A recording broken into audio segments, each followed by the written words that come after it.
You're listening to Sober Exposure with me, Jennifer Wild. If it's about recovery, we're gonna cover it. It's like a big group therapy session, but it's free. Welcome to Sober Exposure with me, Jennifer Wild. Let's go.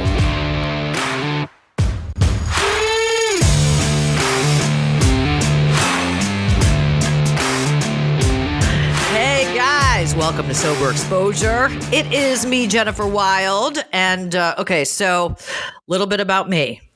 All you got to know is that if it's more, I want it. And that's basically, that's what this show is all about. So a lot of recovery shows, people want to, just only talk about their alcoholism and drug addiction. And so just like the normies out there don't really get it. But I think everybody can relate to being restless, irritable, and discontent, being addicted to more, getting that outfit and then wearing it once and being like, okay, the buzz is over. Now I want another one. So that's what Sober Exposure is all about. And it's just basically like a big therapy session. We're just going to all sit down and laugh and cry together. And I'll tell a couple of my hilarious stories, like my dad kicking me out of the Van Halen tour bus when I was 16. That was interesting. But so I'm an ex-radio personality and turned into a really bad drug addict. I kind of went from glamour to the gutter. Kind of grew up in the suburbs, from the burbs to the turds, behind the dumpster. So this episode I'm really excited about because a lot of times in the meetings in AA, or even if you're not going to AA and you're doing it another way, and you say you want to stop drinking, and then you're sober for like a month and everything doesn't come back and your life isn't perfect, you go back and you use your alcohol and drugs and everything goes back to shit and you just lose all hope. And the problem there is there's a cliche in AA, and sometimes the cliches are really annoying. But this one is, don't leave before the miracle happens. Okay, so basically, today, that's what I want to talk about, and that's why I invited my guest, Chris L. Everybody, hello. All right, can I have my dogs clapping too, because they're really the only ones here besides my producer. But so the reason, Chris, the reason why I invited you on is because we were just saying off air.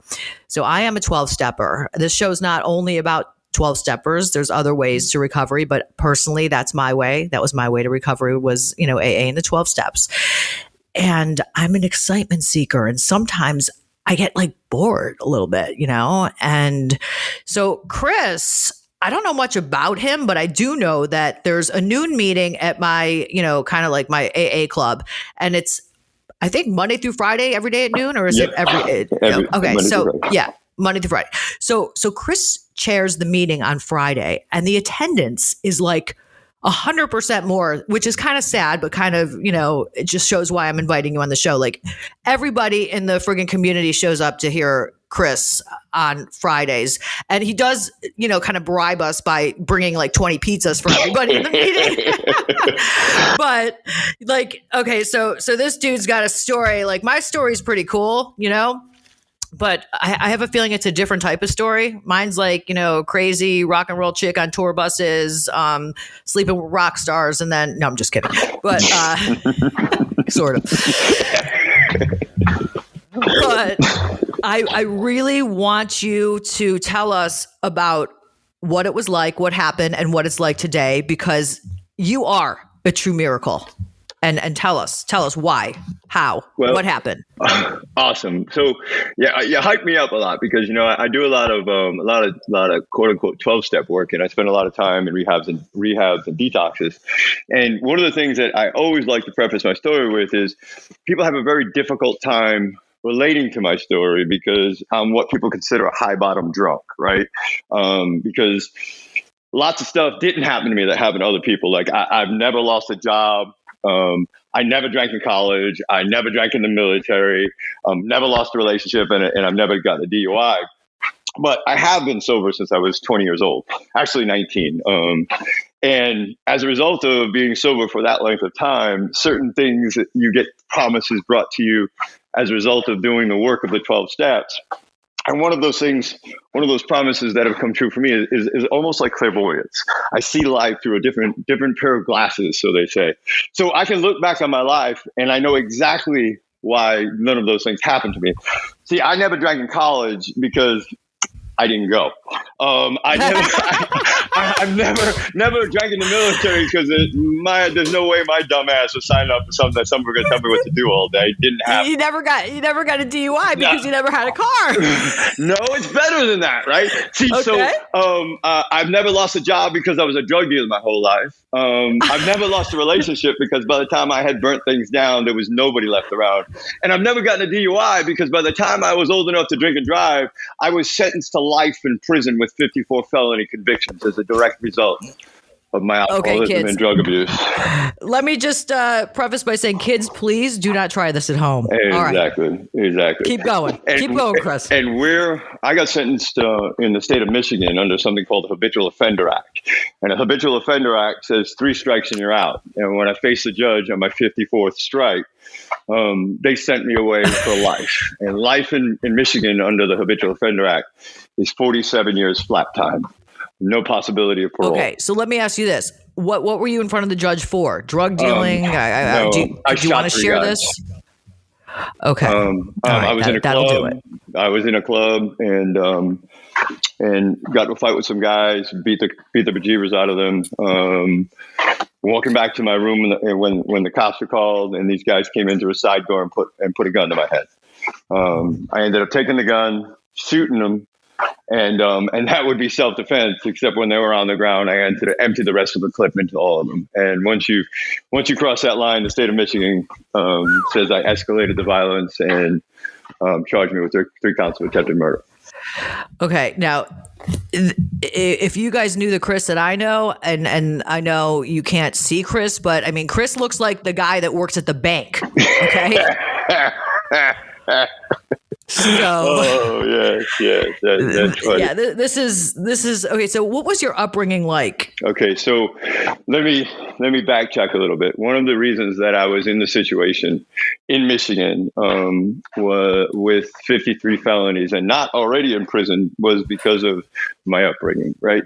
See, so a lot of times you hear in the rooms people talking about they drank and that first drink was euphoric and all of that stuff. And it was wonderful. Yeah, not me, not my story. So let me back you up a little bit. My earliest childhood memories and I relate this in rehab so that people understand that I understand. And not only do I understand, I can show you don't have to be that person or that victim anymore.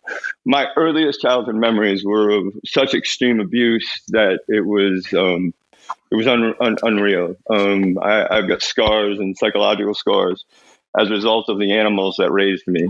I used to get locked in what's called a steamer trunk. I don't know if you're probably not old enough to know what those are. There's these trunks. They're about 3 feet by 4 feet. I used to put them on old steamer boats and they were humpback. I would get locked in that trunk for sometimes a week at a time at a very young age and come out literally covered in my own urine and my own feces. They wouldn't feed me. My mother's idea of teaching me to not touch things on the stove was to pour a pot of boiling water down my back when I reached up to touch the pan at a very young age. So that first drink for me and the mental abuse that went on as a result of that, my mother hated my father. The crazy situation, but all of my life I was told, I wasn't worth anything. I was never going to be loved. I was a piece of crap. I was just like my father and he was a piece of shit and all of that stuff and all of that stuff that went along with it. So all of that set me up, right, for drug addiction and alcohol abuse at a very young age. So when I took that for me, it was marijuana. When I took that first hit, I didn't get that euphoric feeling. What happened was I stopped feeling the pain and you numbed. It went away. It went away. Right. And you felt nothing, so you didn't have to feel the pain or the beatings or the steam. What's it called? First of all, Chris, this is such a serious thing we're talking about. But I just have to tell you the fact that you said that I was too young to know that. Just like I'm like so excited about that. Anyway, so all the plastic surgery and Botox is paying off. My doctor thanks you. So okay, all right. So the first hit, you're numbed. You feel nothing. And, like a chorus line. I feel nothing. Exactly. So that set the stage. That sets the stage to move forward. And drugs and alcohol became my answer. From 6, 7 years old is my earliest recollection. So as a result, 6. Hold on, back up. Yeah. Where does a 6-year-old find weed? Older brother. Okay. Yeah. Older brother. Older brother's actually the older brother's drawer. Yeah, me and an older friend knew my brother had weed, and that's how it started. And It's a good thing that your older brother wasn't into fentanyl. Jesus. Right, exactly. So as my story progresses, I went through the continuing abuse and insanity and all of this stuff. My mother kept replacing the men in her life, and each one of those men abused me physically because she kept attracting the same kind of man, right? The sickness is the sickness. And so it just escalated to the point where I was 13 and 14 years old. And I just lost it. You can only beat a dog for so long before they turn on you. And I literally, my stepfather at the time, he was beating me and I lost it. And I ended up beating that man to the point of near death. We went out of the second story window and literally, yeah. And so I was politely asked to leave the home. Eye for an eye, man. I'm sorry. Yeah. Eye for an eye. Amen. I was politely asked to leave the home at gunpoint, and I checked, and I checked my ass to New York City, where I was living in Providence, Rhode Island, and I checked my ass to New York City, and ended up in similar circumstances and doing similar things there, and progression and things getting worse and worse and worse. So I ended up running back to Rhode Island, and by a weirdest twist of fate, I found out that the guy that I thought was my father my whole life was in fact not my father. He was somebody that it was convenient for him to marry my mother. It was convenient for her to tell him she was pregnant with his kid, yada, yada, yada. And at some point, by weird circumstances, I found out who my real dad was. And so my life went from, oh my gosh, insanely crazy, to, oh my gosh, insanely crazy squared. My dad has How could he be any worse? Yeah. Because my dad has lots of vowels in his last name, and he did work for people that had lots of vowels in the end of their last name. And when he discovered that I was in fact alive and his son, and the story fell together, he literally took me from being in the gutter to putting me in a position of extreme insane. At 17 years old, I went from not having a dime in my pocket to 6 months later having $250,000 in cash in the drop ceiling of my apartment. And I was running, 100 kilos of cocaine off the coast of Cuba. Working for the good fellas. For the good fellas, running it all back to Rhode Island, which is how I got to the place, fast forward, 10 years or 8 years or whatever it is in Michigan, with all of those felony convictions. In the state of Rhode Island, if you've got the right last name or you've got the right connections and you have enough money, you don't get in trouble. You don't suffer consequences. There's literally a judge in Rhode Island at the time whose middle name was The Fix. So you showed up with $100,000 in cash in a briefcase, and didn't matter what the crime was, you went free. And one of the examples that I use for that is me and a homeboy, we walked into a club, and this guy had literally just met this girl an hour later. We walk into a club, and somebody across the room is laughing, guys laughing when we walk in. And my friend is all high out of his mind on coke and goes over to the guy and says, "What are you laughing at?" And the guy's like, "What are you talking about?" The homeboy I was with pulls a gun out, puts it to his head, and pulls the trigger and blows the back of his brain, blows the back of his head out, with 15 people standing within 10 feet. 13 of those people show up and testify against him, and he was found not guilty. Jeez. That's the life of no consequences that escalated the insanity in my life. So here I am, this 17-year-old animal that had been mistreated and abused and let loose on the world, with those kind of resources behind me. So quickly, my life, when I couldn't go to. The joke was I couldn't get to Tuesday without getting arrested. It was it was insane. It's just like another day. Yeah. Another day.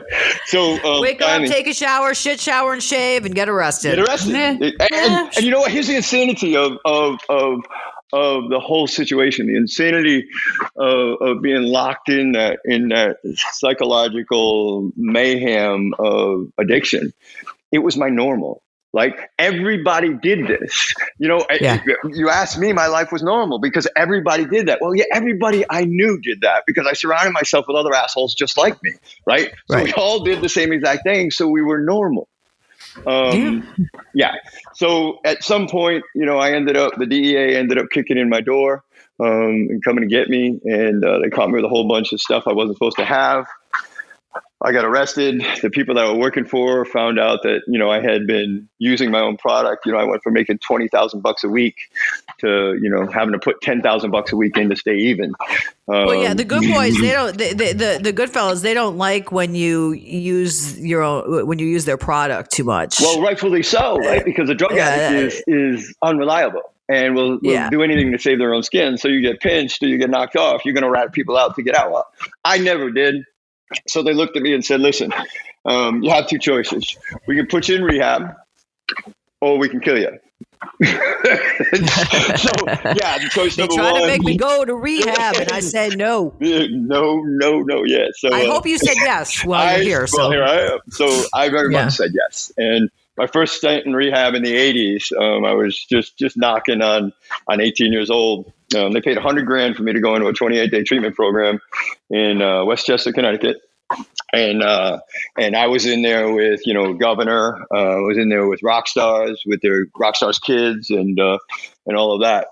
And you weren't sleeping on a plastic mattress. I've been to both. I've been on the plastic mattress rehabs and I've been to Malibu. Yep. I got to tell you, I learned more in the plastic mattress. No, I learned more in the plastic mattress. Malibu is a lot more fun, but I learned more on the plastic mattress. But anyway, let's hear about your stint in Connecticut. Okay, so I go into rehab and I'm here to tell you that, like I said, I've been sober for a long time.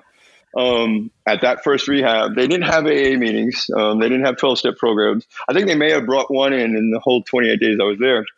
But I'm here to tell you, I found the solution in that rehab. I found a solution that absolutely worked for me.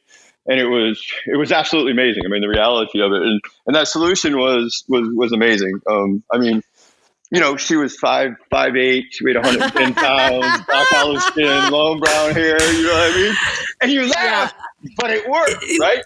Well, Chris, guess what? I found the same solution, and as a result, I have a 16-year-old kid sleeping right in the next room. But anyway, yeah. So that solution worked for me, right? So, I mean, sincerely. So she, she got out a couple of days before me, warned her family about, who I was and the kind of street thug that I was. And so I get out, I go to the home and then the porte-cochere and the butler and the Rolls Royce and all that stuff. And I'm here to tell you, it worked. It worked for me. Because here's the irony of it, right? This is the 80s, and this girl had never seen cocaine, right? She didn't like people that did drugs, and I couldn't stand drugs. And I was in there for cocaine. She was an alcoholic. So we get out, and it's a perfect solution. She's going to keep me from getting high. I'm going to keep her from drinking. And it worked. And then on the 8th day, we were in a hotel room, both smoking rock and doing shots, Right. Of course. Come on. Of course. They are going to we're going to get each other high before we're going to get each other sober. And that's just how it is. Welly, as they say. Yeah, exactly. So fast forward as a result of my good decision-making process, that young woman got pregnant. And in the process of all this, I started working for my old folks again. And of course, I couldn't keep my hands out of the cookie jar. And they found out about it.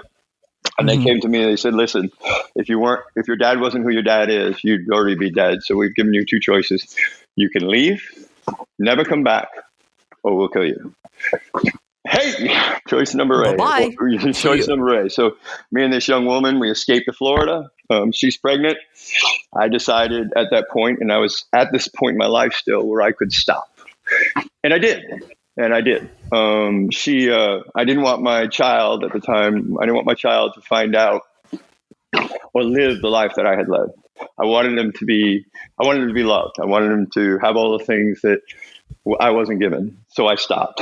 And the problem with stopping And truly not doing drugs or alcohol is, as addicts and as the whole addiction thing goes, we tend to substitute other things. Right. In the 12 I was going steps to say of we're steps of still recovery. miserable. Yep, we're still miserable. Right. And Alcoholics Anonymous, 12 steps, the 12 steps have 200 words. And of those 200 words, the word alcohol is only mentioned once. Because alcohol is not the problem, right? It's the problem is the addiction.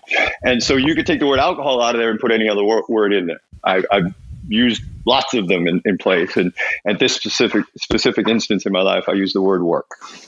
So I plugged work into the addiction, and I made it, man. I was 18 years old. It was the 80s. I was working at TGI Fridays. And, I was going to say, when you say work, you weren't talking about the old kind of work. Nope. He's going to go legit. He got a kid on the way. He's going to get. They're going to get a real life. So I was making I think I made $145,000 that first year as a waiter at TGI Fridays. I was working 20-hour weeks. And are they hiring? Are they open? I know it's it was crazy over there. They're seating inside. I know it's COVID, but I'm just kidding. Sorry, go on. That's one thing about alcoholics. We're above average people. There's no doubt in my mind. I've never met an alcoholic that can't make stuff happen, and I did. And I ended up buying that first house in Lake Buena Vista, and I ended up paying cash. And now, normal people, right? When you go to look at a house and they say, "Well, how are you going to pay for it?" You say, "I'm going to pay cash."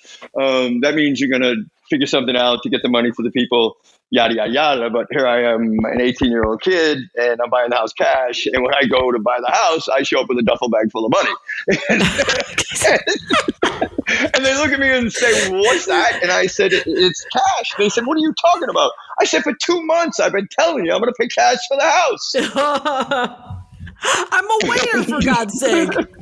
So anyways, long story short, that's what happens. And unfortunately, my son, he's born very prematurely. He's got lots of health issues. Ends up in NICU for 2.5 months, in the hospital for 3.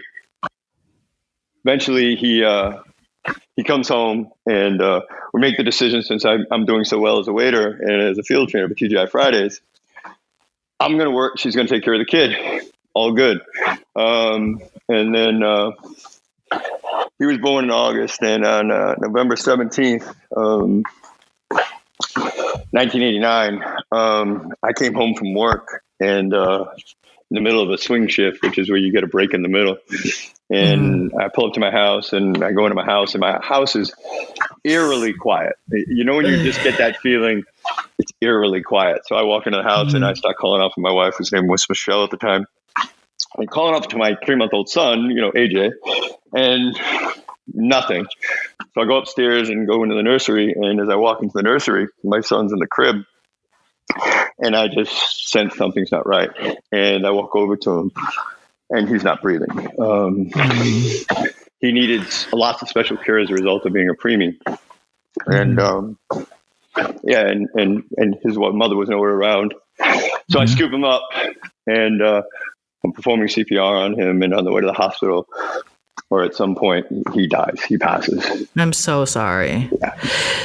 Wow. Yeah. That's like, there's not just no words for for anything like that. And Michelle was nowhere to be found. So I take it that she was dabbling outside the household. Yes. So I go to the hospital, and this is before cell phones, right? So my son passes. I go home to find her and find out what's going on. And I knock on the neighbor's door. I said, "Man, have you seen Michelle?" And he's like, "Chris, what's going on?" I explained to him what happened. He says, "Well, she's down at the corner house, was the last place I saw her earlier today."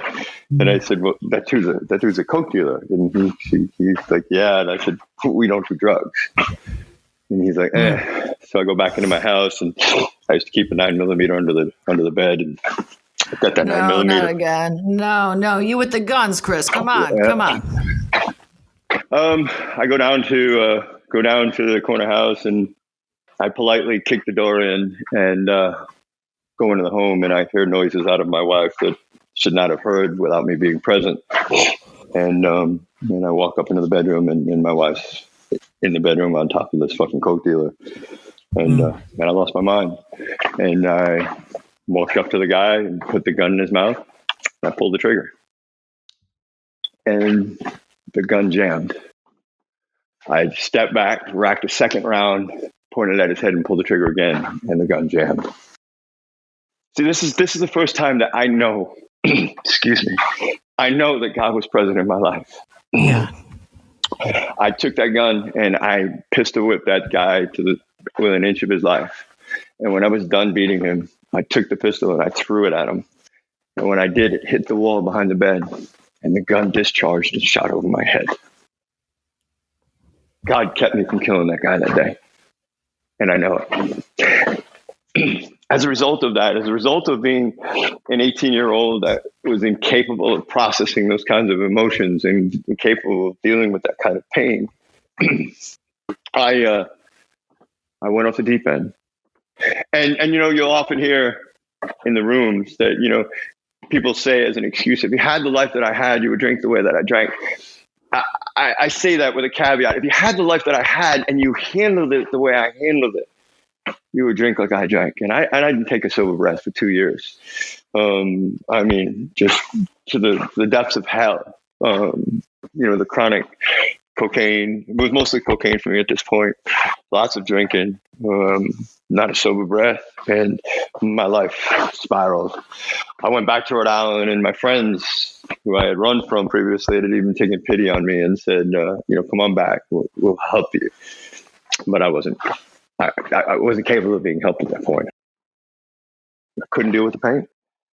And so as a result of that, at some point, the arrests and the publicity and being in the newspaper and all this stuff, my guys finally said to me, Chris, you got to go and you can't come back. I kept getting arrested, kept getting, felony this, felony that, slap on the wrist, go home. And they say to me, you're drawing too much attention to us, go. And that's how I ended up in Michigan on that fateful day where I shot those 3 guys. And without consequences previously in my life. So I needed something like that to happen to me in order for me to change. And that's when the miracle happened, right? That's when the miracle happened. I'll never forget. I got arrested. I'm out on $1 million bail and conned some people into putting up their house because that's what I was, right? As a con. I conned some people that I had befriended to put up their houses as collateral for the bail. And I got out of jail, went and found my lawyer, who in the 80s I was paying $450 an hour to. And I said to him, Richard, how much do we got to get and who do we have to get it to? And he looked at me and said, what? And I said, come on, man. Oh, by the way, I'm in Midland, Michigan. Nobody's ever heard of Midland, Michigan. They only do 2 things in Midland, Michigan. They're only known for 2 things. One is fake boobs and the other is scrubbing bubbles, right? Dow Chemical, Dow Corning. They invented the silicone implant and scrubbing bubbles. They're wow. Well, I'm forever indebted to them then. There you go. Thank you. There you go. So I end up going to Richard and say, who, how much, what I got to do? And he looks at me with his face all screwed up and said, what the hell are you talking about? And I said, come on, man. I know how this works. How much is this going to cost me? Who do I got to get it to? He was like, listen, dude. He says to me exactly this, Toto, you ain't in Kansas no more. And I'm like, what? Well, yeah. I was like, don't you know who I am? And he says, yeah, I know exactly who you are. I know exactly who you are. I said, oh, he says, your prisoner number, blah, blah, blah, blah, blah, blah, blah. I'm like, what? Yeah. He's like, listen, Chris, let me break it down for you. He says, the state of Michigan have laws. They're called the Habitual Offender Act. It's called the Habitual Offender Act. He says, there's nobody that can do anything for you. Upon guilty conviction, and you are guilty, there's no ifs, ands, or buts about it, everything's on video, you go to prison for life without any possibility of parole. And I'm like, ugh. I said, and he said, oh, and life is 47 years in the state of Michigan. State of Michigan, they lock 18-year-old kids up for life for having. So you're being charged as an adult. I was 18, past 18 at this time. I was almost 19 years old. So in Michigan, they'll lock an 18-year-old kid up for life for having more than 500 grams of cocaine. They do not play around in their judicial system. So he explains to me that, I'm going to prison for the rest of my life, and it takes him an hour to finally, get that home because I had never suffered any consequences. Right. I finally, I'm getting scared at this point. I look at him and say, so what do I do? He said, Chris, there's nothing you can do. He says, why don't you try to get yourself some help? And I'm like, oh, I heard, he said there's nothing you can do. I heard, well, listen, get yourself some help and you'll get off one more time. So I did. Yeah. I put myself into a 90-day treatment program in called 1016 House in Midland, Michigan. And I'll never forget, because I walked in there, and at this point in my life, I was an absolute winner. I was living in hotels, so everything I owned fit in a garbage bag. So I walked in with a black garbage bag, shipped over my shoulder. Hot. Yeah. I'm sure there'd be another hottie in rehab that'd be more than happy to take you on with that garbage bag. No. Right? I got big aspirations. See, the director of clinical, she was about 6 feet tall and absolutely drop dead gorgeous. And I know the moment that she met me, she had to have some of Chris. I mean, had to have some of Chris, right? Now, keep in mind that I'm a crackhead. Everything fits in a garbage bag. Oh, and I mentioned I'm missing a front tooth. The front tooth. And I'm facing life in prison. Amen. I am the forgot about that. door. I am the my kind of guy, baby. Amen. Yes. I can be your next bad decision.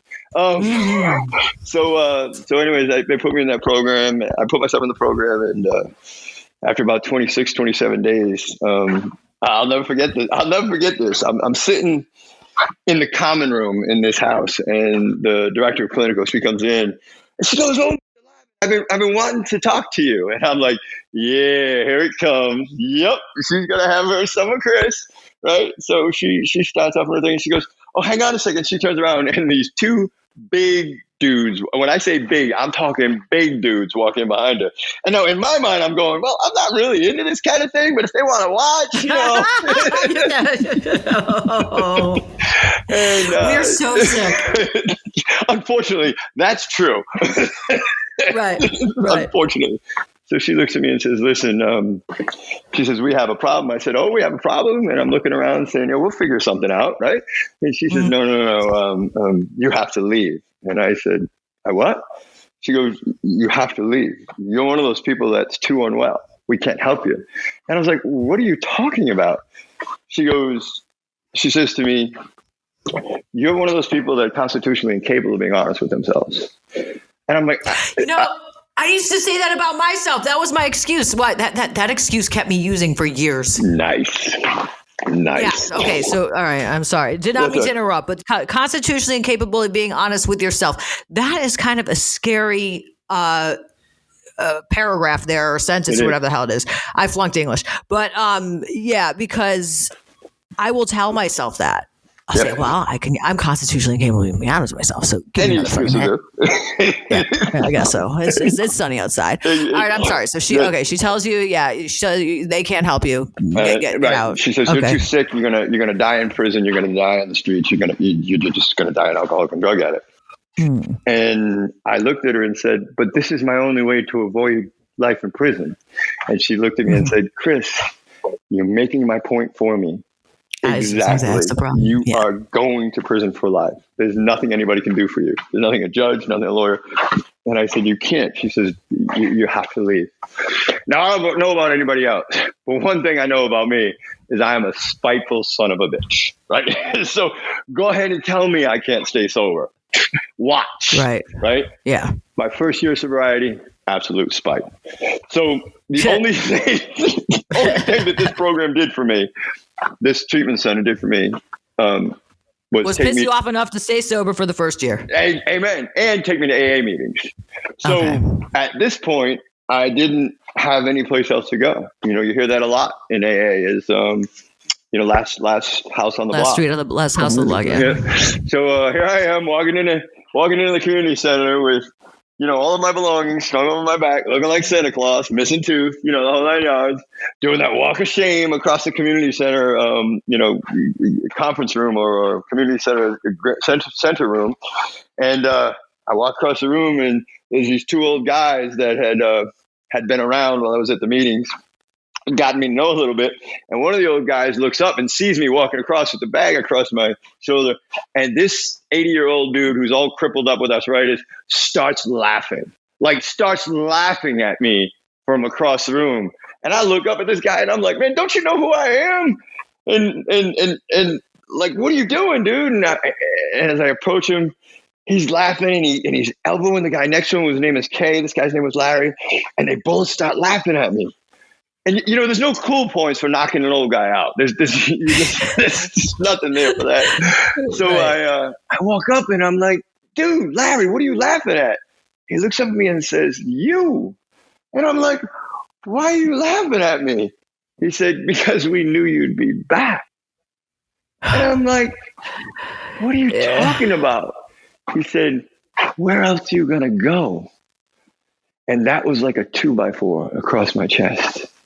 And it wasn't, you hear about this a lot when you listen to people's stories of recovery, the aha moment. He was right. Here I am, 20 years old, nothing else going on in my life. Only place I got to go to is an AA meeting with 200 other alcoholics. And he said, are you done? And I said, done with what? He says, are you done? I said, I don't know. He says, well, why don't you try something new? I said, like what? He says, like shutting up. He says, why don't you take the cotton out of your ears, stuff it in your mouth, sit the fuck down, and listen to people that can do something that you can't do. And I'm like, there's nobody that can do something I can't do. He says, when was the last time you freely stayed sober?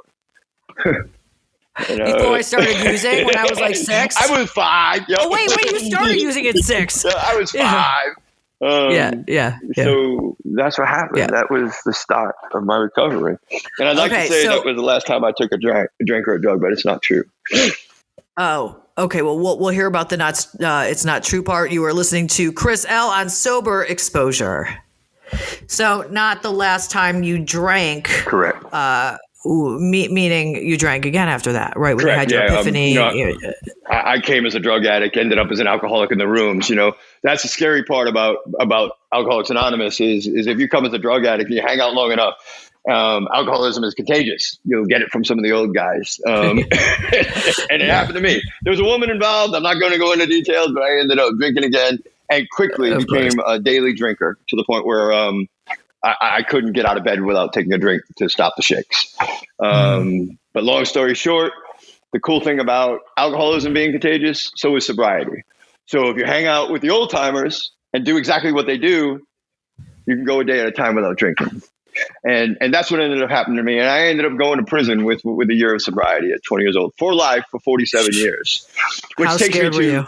the miracle part of my story, right? And I got to hear about those, like the fear that must have been the hatred, the fear. Insane. I was a young kid, right? I was 20 years old. I emotionally and mentally was probably 10. And to go to facing prison for the rest of my life, and doing it sober, right? So at a year sober, you still have the crazy thoughts about, I could drink, I could get high, I could do this, I could do that to deal with it. Yeah.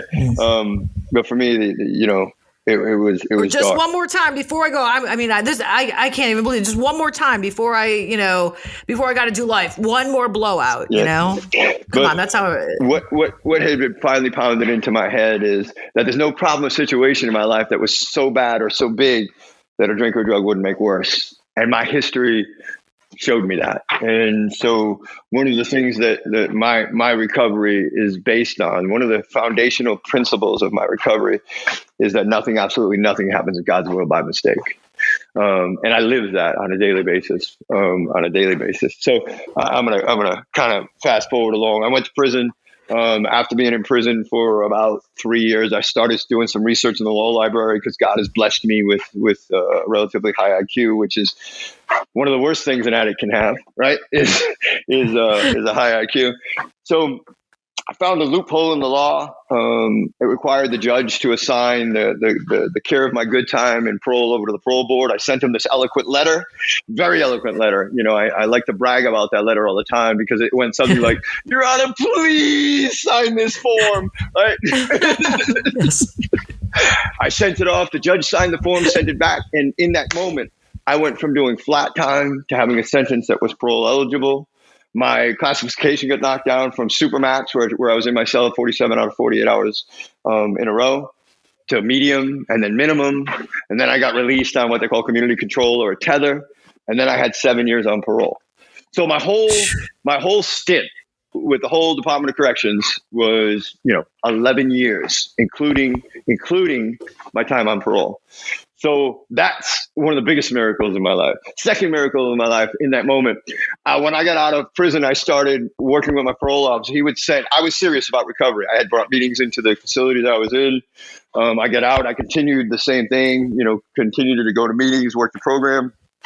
Parole officer gets to know me, said to everybody that he believes is really legitimately trying to get sober to me. I take time out, I sponsor these guys, I grow up a family, and then blah, blah, blah, blah, blah. I build a chain of computer stores in the state of Michigan. I own a Radio Shack franchise, become very successful. I sell everything, decide. I get married to this wonderful woman. We decide we're moving to Florida. We come down on a honeymoon. I buy a house. I'm still on parole. I go back to Florida. My parole officer tries to get my parole transferred to the state of Florida, and it's denied. So now I own a house in Florida. I'm in Michigan, and I can't go. Right. So my parole officer calls me into his office and says, Chris, listen. He says, you got a year left on parole. I'm going to tell you one thing. He says, from this point forward, I will never show up at your house. I will never show up at your job. I don't care where you are or what you're doing. All I want you is in this office second week of every month. I said, what? He says, do you hear what I'm saying? I said, I'm not sure. He says, I don't care where you are or what you're doing. He says, but if you're somewhere where you're not supposed to be and you happen to have an interaction with a police officer, you get pulled over for speeding, whatever. He says, you need to call me so that we can put paperwork together that says you were allowed to visit wherever it is you are. And so my last year of parole, I was in the state of Florida while I was on parole in the state of Michigan. Another miracle of this program. So I'm going to take you through one more very dark time in my life. I'm 3 years sober. And when I say 3 years sober, it's 3 years of true sobriety after I got out of prison, because I did some things in prison that weren't sober. I never used drugs, never used alcohol. But sobriety to me is more about not drinking and drugging. It's about a spiritual way of life. I did some things that were unspiritual. I'm not going to go into details. 3 years out of prison, that woman that I fell in love with, yada, yada, yada. We had two beautiful children. And I had everything. I had money. I had sobriety. I had relationships. I had people who loved me. I had two amazing, amazing children. All of the promises had come through in my life. March 7th, 1996 at 10:41 in the morning. A 24-year-old kid with two drunk driving convictions flew through a traffic light and struck the car with my girl and my children in it and killed them all. And the only thing I did right in that moment was not drink and not drug. And that guy that I wanted a punch in the face that was laughing at me at that community center so many years earlier saved my life. Him and six of his 80-year-old friends didn't leave my side for 3 months. They slept on my couch. They put me in the shower in the morning. They fed me breakfast. They took me to meetings. They sat in my office all day long. And some days it was just me staring at a wall. And I was catatonic for 3 months. Absolutely catatonic for 3 months. And, but I didn't drink. And I don't know about anybody else, but for me, my emotions go out of whack when I introduce foreign substances. And the pain that I was in those moments, I'm relatively certain I would have finally blew my head off as a result of drinking and drugging. And you read the big book and you hear other people's stories and you realize that that's an outside issue, right? And for me, it took a lot of counseling and a lot of work to even be able to face it. But I have, and I moved on with my life. And things change, things get better, you work through it with a lot of counseling. And I'm here to tell you my life since then has gotten different and better. My life today, looking back on that, I've done things in sobriety that I could never imagine. I mean, fast forward 10 years from that, and I'm sponsoring a lot of guys. I'm doing all the right things. I'm living my life, and I end up in the middle in the middle of the Orlando music scene. I was responsible for the first 2 years of making the band, and I executive produced those shows, and involved in the middle of the whole NSYNC and Backstreet Boys thing. I was going to say Backstreet Boys stuff. But yeah, exactly. Oh my God. Can you introduce me to Justin Timberlake? Yeah. Well, those kids all, I had a, 9,000 square foot house on a lake, and those guys all were at my house every weekend, wakeboarding and jet skiing and all that stuff. And there's another whole story attached to that, but I sense that we're running out of time. We're definitely gonna have you back, Chris. You have so much to give. I mean, you have. First of all, I want to talk. I want. There's a story he's holding the meeting, but we really don't even have time for that anymore. We're gonna do that next time. But you have so much to give, and I see why everybody comes on Friday to hear your message, because everything that you went through. Okay, don't leave before the miracle happens, and I want to talk about your miracle today, where you are right now, where you're doing this show from, so we could see where you're, where all this work and the bright side of it is. It's a tragic story, really, but Absolutely. It's also such a story of hope and inspiration, because there's so many people out there, especially me, that lack gratitude and say, I can't do it, or, oh my God, my son won't go to school today, or I gained 3 pounds, or I don't like my outfit.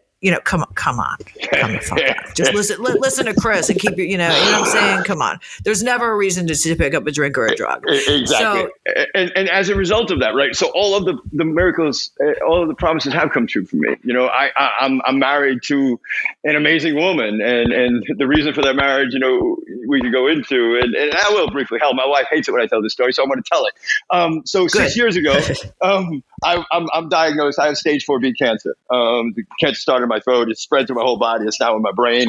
And they told me 6 years ago I had 3 months left to live.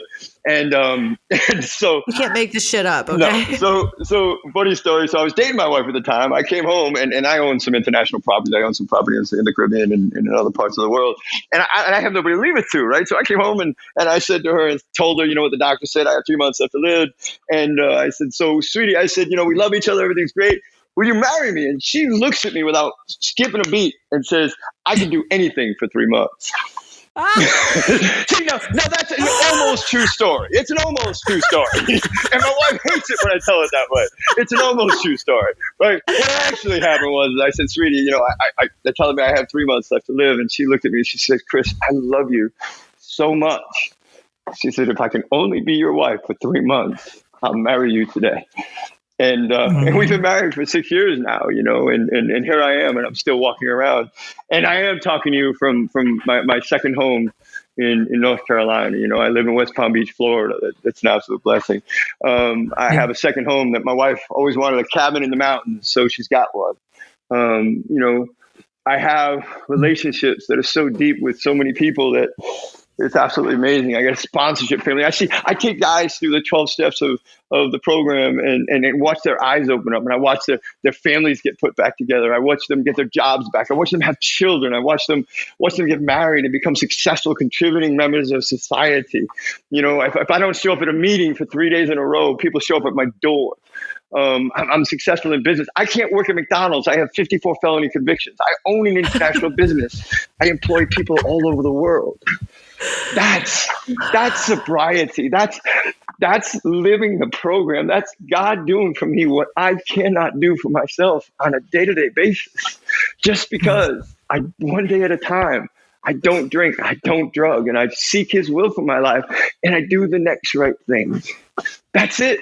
That's all you have to do. It's that simple. And if I was a 7-year-old stealing old ladies' purses on the 1st and the 15th to get high. If I can come from that scumbag and have the life that I have today, it can work for anybody. All you have to do is do the work. Yeah. Yeah. The work. That's that 4-letter word. That's that 4-letter word. But Chris, man, I mean, I thank you so much, because what a power of inspiration. And if anything else, because I'm all about me, like I say, this show's like a group therapy, and this was my therapy session. You saved me $250. I don't have to go to my therapist because I'm going to go through my day today with gratitude. Amen. Just gratitude for the program, gratitude for one more day sober. And they say Alcoholics Anonymous is the fastest growing club that nobody wants to join. And Yes. I'm grateful to be a member of Alcoholics Anonymous. And thank you so much for your share. And we're going to have you back on again. Sober Exposure, Chris L., Jennifer Wild. Have a great week, everybody. Thank you. Need more? Well, get addicted to Sober Exposure. You can subscribe to mindbodyspirit.fm or check me out on my website at soberexposure.show. Everything you need to know. Also on Instagram at soberexposure_podcast.